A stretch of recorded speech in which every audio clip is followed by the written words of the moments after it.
Assalomu alaykum. Buvijon ustoz kanalining muxlislari. Sizlar bilan keyingi paytlarda ertaklar va badiiy kitoblar taqdimoti bilan shug'ullanmay qoldik. Sababi 1-sinf darsliklarida biroz murakkabliklar hosil bo'ldi. Mavzularni imkon qadar tushunarli, qiziqarli qilib ota-onalar va o'quvchilarga video darslar tayyorladim.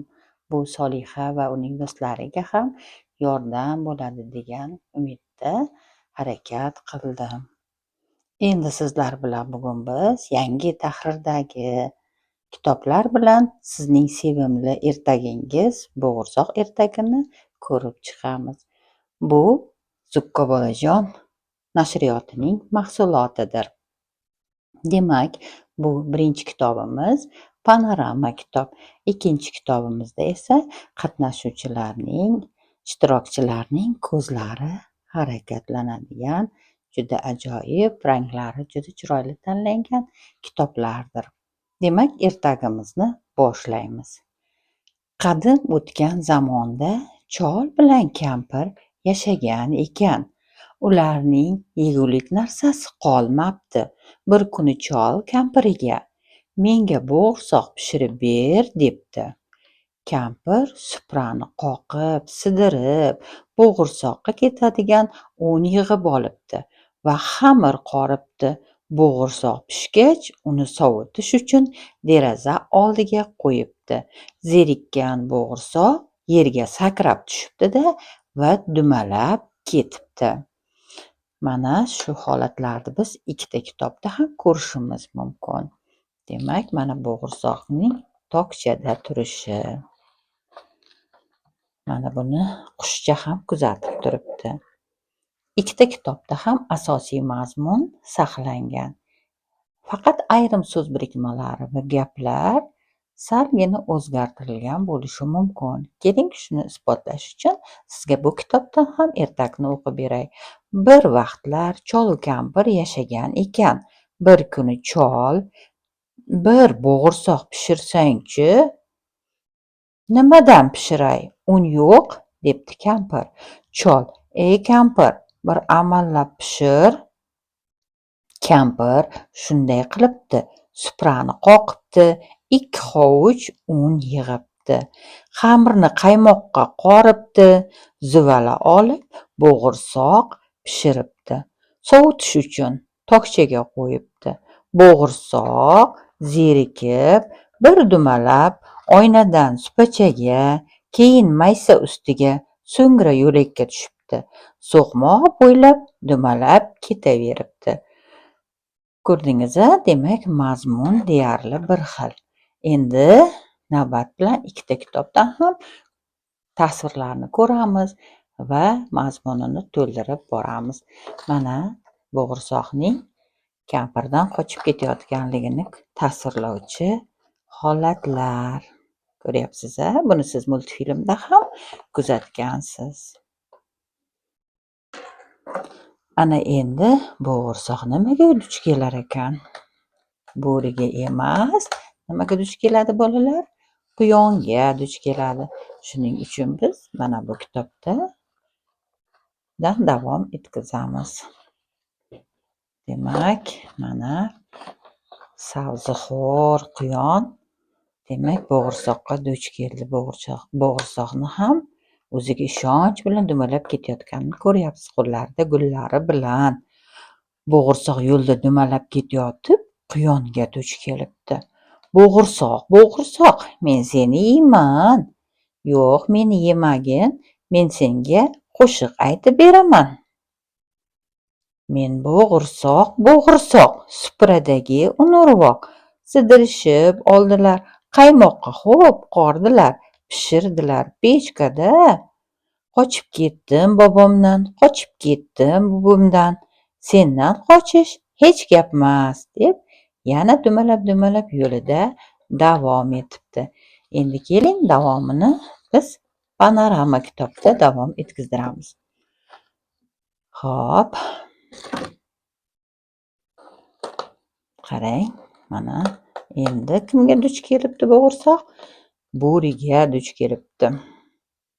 Bo'g'irsoq, bo'g'irsoq, men seni yeyman, debdi bo'ri. Meni yema, bo'rijon, senga qo'shiq aytib beraman, javob beribdi u. Siz qo'shiq qilib ham aytishingiz mumkin, she'riy tarzda ifodalashingiz ham mumkin. Men bo'g'irsoq, bo'g'irsoq, supradagi unurvoq, sidirishib oldilar, qaymoqqa xo'p qordilar. Pishdim pechda, tovada, sovitdilar havoda. Qochib ketdim bobomdan, qochib ketdim buvimdan, qochib ketdim quyondan. Eshit bo'ri, bo'ldi bas, sendan qochish hech gapmas. Yo'lda unga endi nima duch kelibdi? Ayiq duch kelibdi. Bo'g'irsoq uni ham aldamoqchi bo'libdi, lekin bu yerda ayiq rasmi yo'q ekan. Keling, endi bu ikkinchi kitobimizdan ayiq tasviri berilgan betni ochamiz. Mana bu kitobda ham bo'ri juda chiroyli tasvirlangan, tabiat juda chiroyli tasvirlangan. Mana endi ayiqqa duch kelgan joyini davom etamiz. Bo'g'irsoq yo'lda dumalab ketayotib ayiqqa duch kelibdi. Bo'g'irsoq, bo'g'irsoq, men seni yeyman. Yo'q, meni yemagin, men senga qo'shiq aytib beraman. Men bo'g'irsoq, bo'g'irsoq, supradagi unurvoq, sidirishib oldilar, qaymoqqa xo'p qordilar, pishirdilar pechkada. Qochib ketdim bobomdan, qochib ketdim buvimdan, qochib ketdim quyondan, qochib ketdim bo'ridan. Sendan qochish hech gapmas, debdi. Mana ko'rib turibsiz, sodda ayiq ham hayron bo'lib, uning qo'shig'iga mahliyo bo'lib qolib ketaveribdi. Endi nimaga duch kelibdi bolajonlar? Endi ayyor tulkiga duch kelibdi. Tulki uni mana maqtab, go'zalligini, yuzlarini qizilligi yarashganligiga ta'rif beribdi. Bo'g'irsoq esa bilasizki, maqtash, uni yuqori baholash hammaga ham yoqaverishi mumkin. Shuning uchun bo'g'irsoq uni gaplaridan xursand bo'lib ketibdi. Nihoyat tulki o'z maqsadini aytdi. Bo'g'irsoq, bo'g'irsoq, men seni yeyman. Yo'q, meni yemagin, men senga qo'shiq aytib beraman.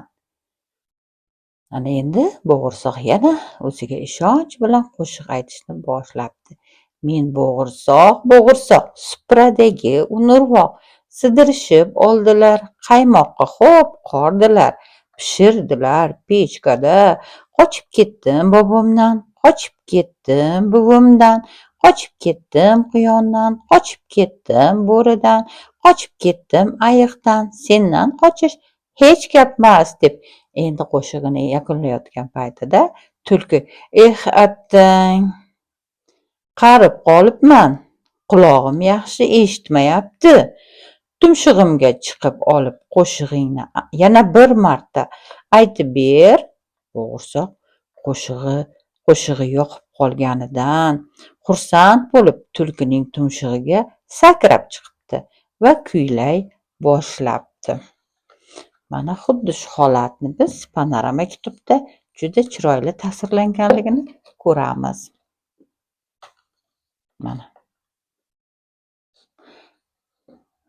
laqma, ishonuvchan, maqtanchoq bo'g'irsoq lip etib tumshug'iga chiqib olib: men bo'g'irsoq, bo'g'irsoq, supradagi unurvoq, supurishib oldilar, qaymoqqa xo'p qordilar, deb endi qo'shiqni yarmiga ham yetmagan ekan, ayyor tulki hap etib bo'g'irsoqni yeb qo'yibdi.